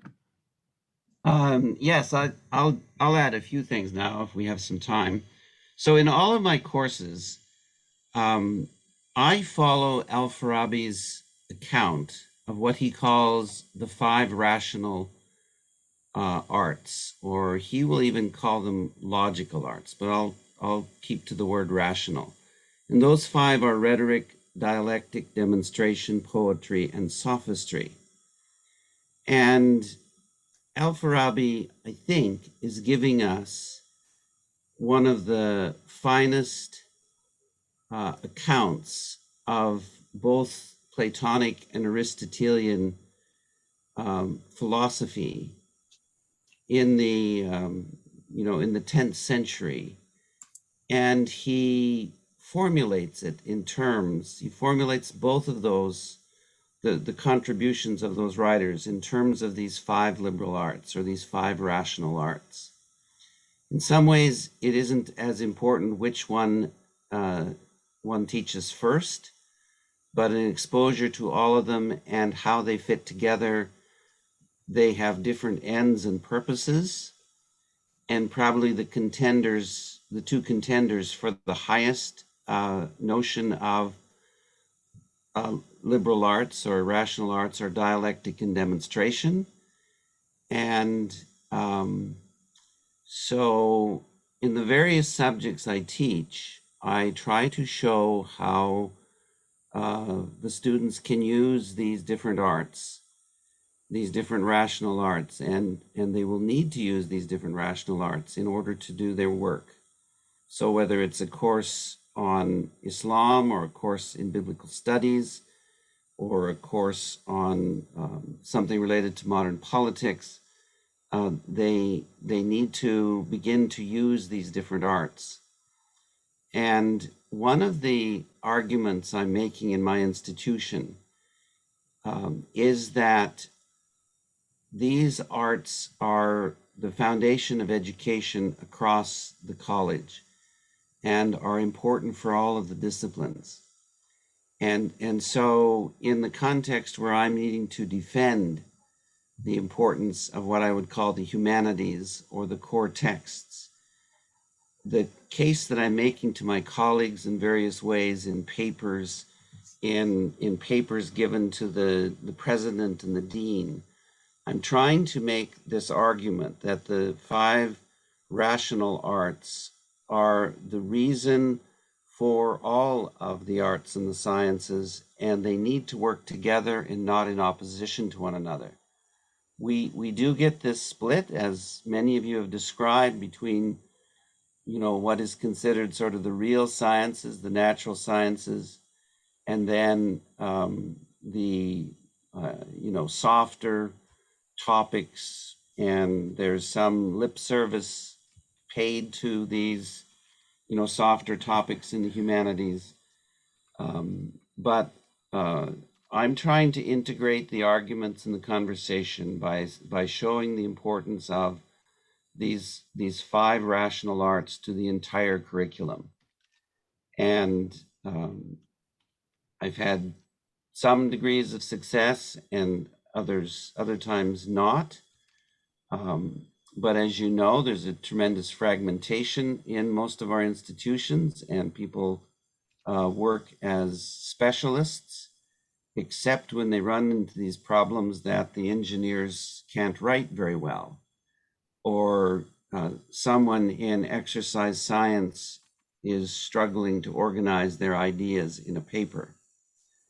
So just to summarize, in both my own courses and in the college as a whole, I'm trying to use Al-Farabi's notion of the rational arts to integrate the work that I'm doing in my classes, but also to show that you cannot have sciences without arts, and the arts are very much as important to the sciences as they ever have been, and the robustness and strength of the entire project of modern education requires all of these to work together.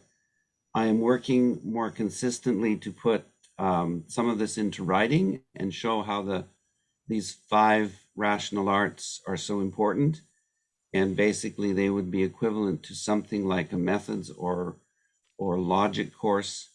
So I hope I can make some of this more available to you for use in a format that is not too long, but is essentially very specific and is good for training a wide range of students in these 5 arts. Thank you, Terry. And maybe what you might want to do, just as a preliminary, is to forward one of the papers that you shared with your colleagues. You might get some response from the group about further collegiality that would help you. That would be perhaps a good starting point. I also want to comment on your notion of Al-Farabi's, and I know, you know, for Josh, this is very important as well. Al-Farabi's conception of the Platonic and Aristotelian arts, rational arts. One of the motives I always had, which I never really stated, might be said that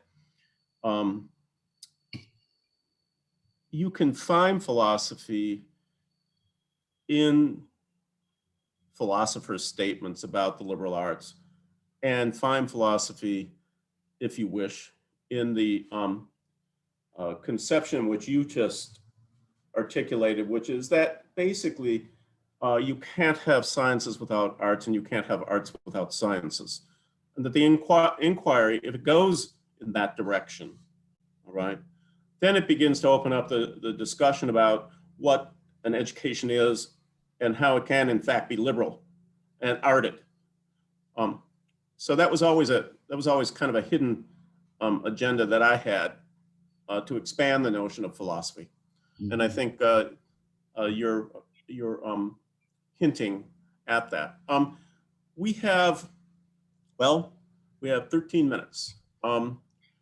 Would anybody else like to get in to the discussion? Or if you didn't think you had enough time, you want to finish off? Or Charlie, should I just call on you because you're the executive director?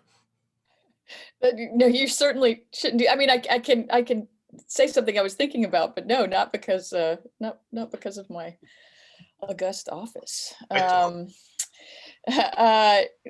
know, I was thinking, one of the things I've been thinking about a lot lately is this misconception that core texts are more appropriate for elites somehow, and the education of elites than for others, and how upside down that is, and wrong-headed.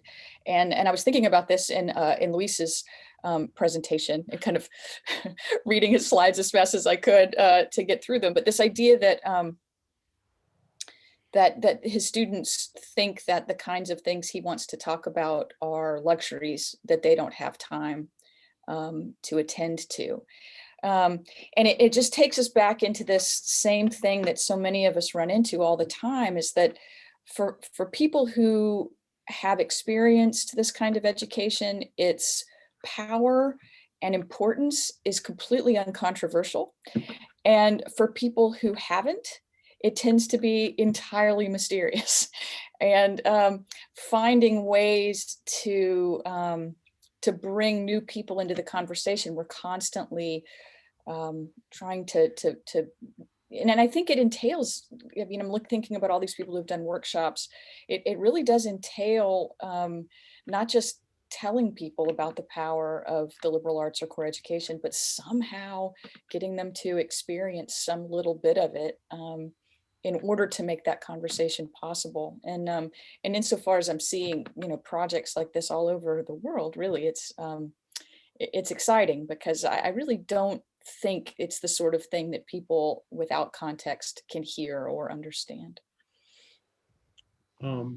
Maybe, you know, it occurs to me, Charlie, that there has been in this entire discussion over the last hour and a half a kind of an outreach question.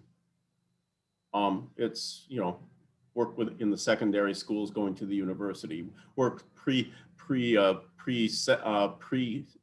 seminars to get into the university, the public, the social media public approach.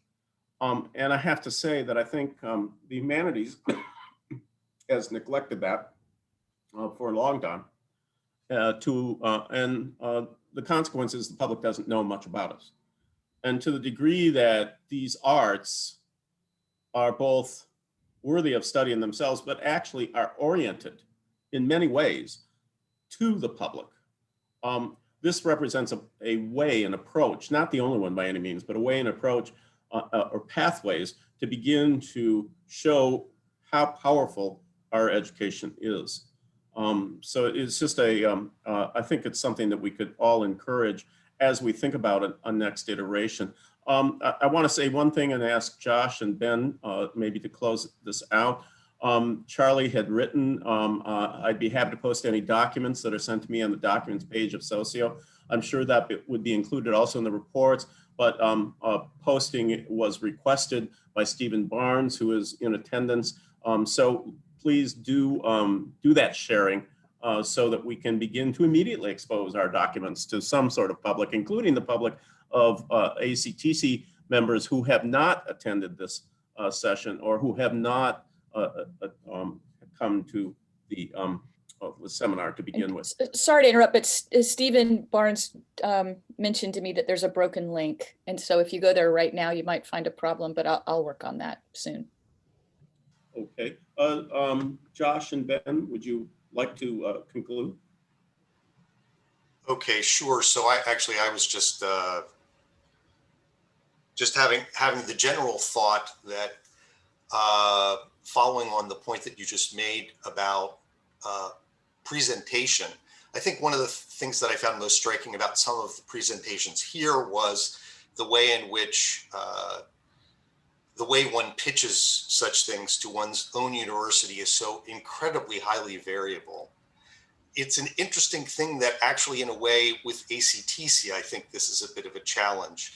Some of us, like me, I think I probably just presuppose sometimes awareness of what I'm talking about that really shouldn't be presupposed at all,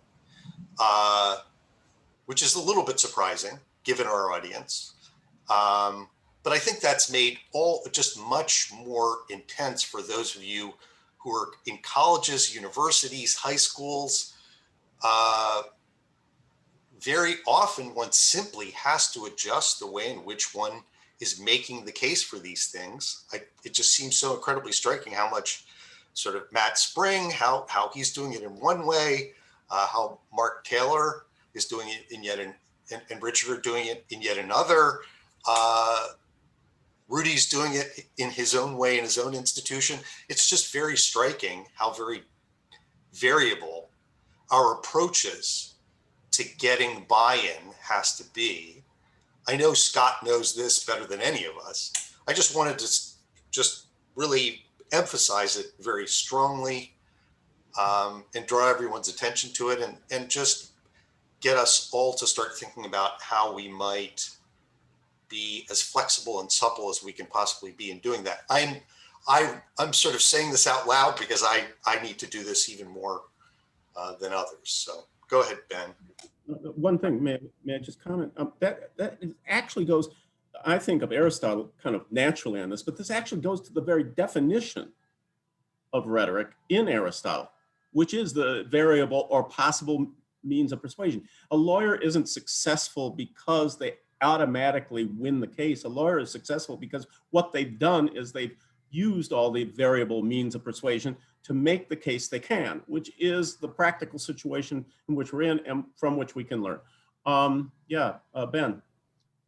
I mean, I would agree and just echo many things it said, but taking your example most recently, Scott, you know, I think that a lawyer in an arena is taking part of, you know, with a group or a cast of characters that are already playing as part, you know, from the same handbook. But I think that what I'm hearing and what my experience has been, that the mystery that shrouds the great books or core texts for those who haven't had experience with them is an absolute wall that is very, very hard to get past. And I think that outreach is really the key to this. In other words, rather than telling the administration, you know, through papers and through communications, the only way to get past that wall is by showing them the power of these experiences. And right at this moment, there are so many granting organizations, the Bradley Foundation, Teagle,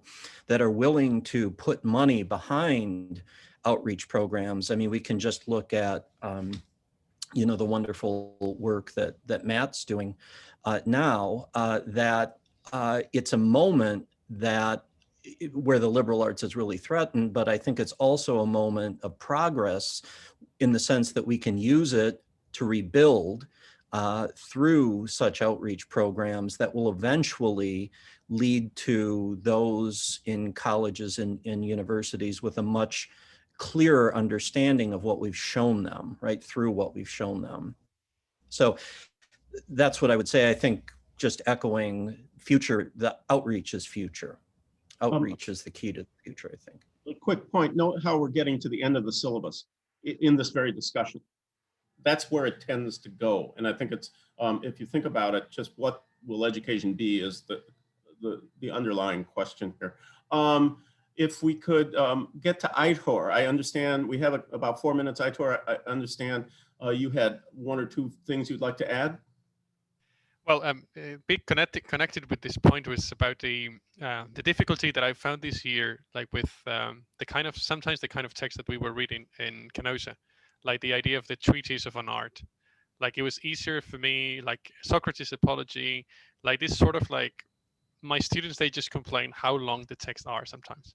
Like they just take humanities almost as a side dish that they have to their own subjects. And sometimes I was feeling like, let's say there is a marvelous text, it's the Brutus from Cicero. It's just the collection of like the entire rhetoric. It's marvelous, you know, like explaining how you should be a good rhetorician. But then they told me like, this is just all about names. It's just about this Quintus Fulvius whatever, and I just don't care. They don't even know who Julius Caesar is. So I think I had to really rethink again, and that's why I wanted to ask, what is your strategy to deal with these long texts, especially in this kind of like, with trying to make humanities friendly, and sometimes with the text that we have, it's difficult. So that's why when I decided to create my own rhetorical treatise, I just remove all the figures that sometimes have been overpassed, and like we don't really care too much about it. So I know that it's sometimes a bit risky just to break that, but I think we should make an effort, not just to offer just this is a great book. Sometimes we have to cut it and just present it more beautifully. So otherwise my students will just not take it no matter what. So I wanted to say. I was just, for one, I was totally blown away by that the piecing together. So did it work? I mean, I just think that's amazing. I mean, it did like I had the Inventione, for example, by Cicero. Sorry for getting into detail, but the Inventione talks about like the different parts of the speeches. But then Cicero goes, what about if you know, like this case starts this way and then it's a secondary and very, very in detail, and I just removed that. And I just wanted for them to know that there should be a peroration, like then there should be an introduction, the refutatio, like, you know, just refuting what, and I just put like 3 lines of it. But then when I just like, oh yeah, just read the Brutus, 100 pages, they told me like, why? Why are we reading that? And sometimes, honestly, they mostly care, and it's hard to say, but they mostly care about the length of the text. If you can give them like a text, 5 pages, for example, like some of the Thucydides, like 10 pages, but like really, really powerful, I think that's what they take. If you give them more than 20, even if you just have this class, they struggle. They are interested in the subject, but they cannot read so much in for example, week by week, at least for the kind of like work that we do here, which I think it's pretty successful in the sense like we have the normal curriculum and then you just have humanities subject or on the side. It was difficult, but yeah, sorry. One thing you might do is just slowly creep up, you know, start very short and then just slowly but surely get them used to building up, because they should be developing a capacity. But anyway, we've reached our time limit at this point. Again, I want to deeply thank all of you for this. Marvelous to see you. We don't see each other, and now we get a chance through Zoom. And through Charlie's efforts. Charlie, if you're still there, you're so much to be thanked and praised for what you accomplished in getting this conference together and allowing us all to be there. People have hands. Charlie, a question: can we continue, or you know, what do we do here now that we're? I hope you'll recognize the other hands up before mine, so this doesn't seem entirely self-serving. But I think we could do 5-7 minutes without it disrupting anything. All right, Mark, why don't we start with you, then we'll go to Sabrina. Those are the hands I see right now. Oh yeah, well, it's great to hear Aitor, because in Carthage, I always disagreed with him, and I still do. So I think I do recognize the difficulty of getting students to read, but I found myself this year, it was more about the teacher not assuming. If you said give them the text, and I think everything that a teacher does in the present circumstances can be challenged, because when you see blank faces on the screen, which I'm going to say on my paper on Friday, I realized that I almost needed to look at every word, but that didn't mean that I didn't say go away and read the whole text. It meant that I was thinking that I had to get them started. I couldn't assume they would start themselves. And I still think that approach is more likely to work in the long run, to getting them to read the whole thing in the end. And then just the point I was going to make is that in the European session earlier this week, it was a really interesting discussion for me which I wasn't able to attend the whole thing, but there was a sense of hesitancy, I think, in the European camp. And I think it was the turning point was when Josh said that you need ideas and a champion. And that's what I carry away. And I also got that from Carthage, not just from working with yourselves, but because the people like Alberti, when we read them, you know, if you read the book on painting, it talks about the need for a liberal arts education in general. And I think it's this idea, as well as a champion, even if it is starting small, that I have to recognize is where maybe quite a few of us are at. But I nevertheless think it's a really powerful idea. So I think that for me, Carthage and the seminar setup encouraged myself and Richard not to give up. And so it's that kind of thing I think that we need to, you know, recognize as well, and then get into the actual fact that the arts themselves need technique to get them to be taught properly, taught well. But I do think that the ideas behind it is culturally important for us. Thanks. Yeah, that's the one thing we don't want to do is give up. You're absolutely right. I think Sabrina was next and then Charlie. Okay, thank you, Scott. Actually, I have a question that does anyone of you teach the core text with a comparative perspective? It means that compare the European core text with the core text of other cultures. Because I'm now working at a new institution and I need to teach a course entitled Introduction to Chinese traditional Chinese culture. And I always want to introduce some comparative elements or comparative perspective in the in my course, the introduction of traditional Chinese culture. Therefore, I want to ask, does anyone can share his or her experience in this kind of teaching, the comparison or the comparative perspective in teaching core texts?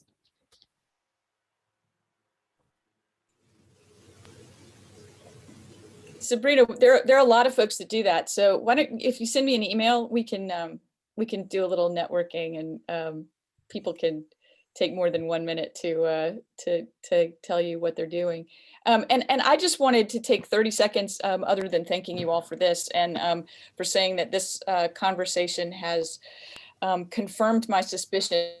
Particular approach to the content and the approach of this institute probably warrants being restaged with a new cohort, because the impact that it's had and the power of this material just seems so clear.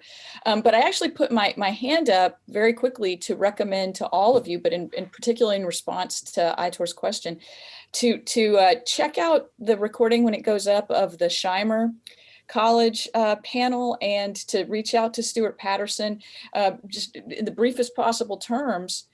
They were a freestanding Great Books College with highly motivated, self-selecting students, and they could assign big chunks of difficult texts, and the students came happy to have been given the opportunity to read big chunks of difficult texts. And now they're in a new institutional context where the students are not responding in the same ways, and there's 6 of them. So part of what's unique about their experience is together they've moved from one institutional context to another. So they're trying many things to, as much as possible, stay true to the goals and the commitments they had as Scheimer, but in this completely new institutional context with students who are not always self-selecting, certainly not excited to get big, long chunks of difficult texts. And they're thinking about this. And I would say none of them thinks they've cracked this nut, but they're all working on it in really interesting, serious ways. And I think we all need to be sort of keeping an eye on what they're doing, because there are a lot of things for us to learn from their good work. To second what Charlie said, she's absolutely right in all these things. And what the whole discussion is so much filled with is what's going on in the classroom to achieve this. It's lots of techniques and lots of strategies in the classroom. So Charlie's absolutely right. Anybody else? Yeah. So I just wanted to sort of comment. I didn't get a chance to talk about this. I do think I use a lot of, I talked about the one course, the political theory course that I used the text in. I do find them moving into other courses now, and that's kind of interesting too, right? So I teach a class, it's part of a big project at Mizzou. It's kind of a core text approach to race. It's race in the American story, and it was actually a response to campus incidents. And those Du Bois texts are in my version of race in the American story, which is itself a kind of, and as is Anna Julia Cooper, I think that's going to probably move over to my political theory liberal arts section. So nothing stayed in the lines, but I do think that the class or the Kenosha experience is moving in other courses, not just the one I got a chance to talk about. I think that expresses very particularly and very well what Josh was trying to get at was getting at, not trying, did succeed in getting at in his plenary opening address. I don't know if you saw it, Rudy, but if you didn't, there's a huge connection. I got a job. No. It's worth going back to. In light of particularly what you were just saying, you might be able to use that plenary speech with some of your colleagues to address similar issues, and you've got your own experience now. Anybody else? I'm All right. so sorry to step in. So sorry, Julie. So we have actually reached our time. I apologize. I know that all of you are intelligent and could keep going forever and ever, and this could turn into a whole day long enjoyment of each other, but it's my responsibility to tell you time is up. You're welcome to go over to the mingle function. As we said, it is awkward, but it's what we have. If you want to eat lunch with each other across the world, that is available, or late night snack, or wherever you are. Just to reiterate, Charlie will be giving an opportunity to add some of these documents. Some of the links are broken right now, but look in your email inboxes for that so that this is all going to be available for you. Additionally, the recording of today's session will be available early next week, maybe sooner than that, but it'll be available within the next week or so. So if you want to go back and revisit this, all of this conversation will be there. If you have any questions, please do send me a link or a message in the chat, but I do have to kick you all out soon. I'm so sorry. Thank you all very much. Wait, 1 second. How do we mingle? Can you? If you go to the same menu that had the agenda, down below that, in that same little menu, there's going to be a button that says mingle. It'll ask you to take a little picture of yourself so that you become an avatar, and then you can go to a grayed out area. It's almost like a table that you'd be sitting at, and then you can start chatting with your friends there, and that opens the conversation up to others who want to join that chat as well. Thank you. My pleasure. Great have a wonderful day. Thank you. Take care.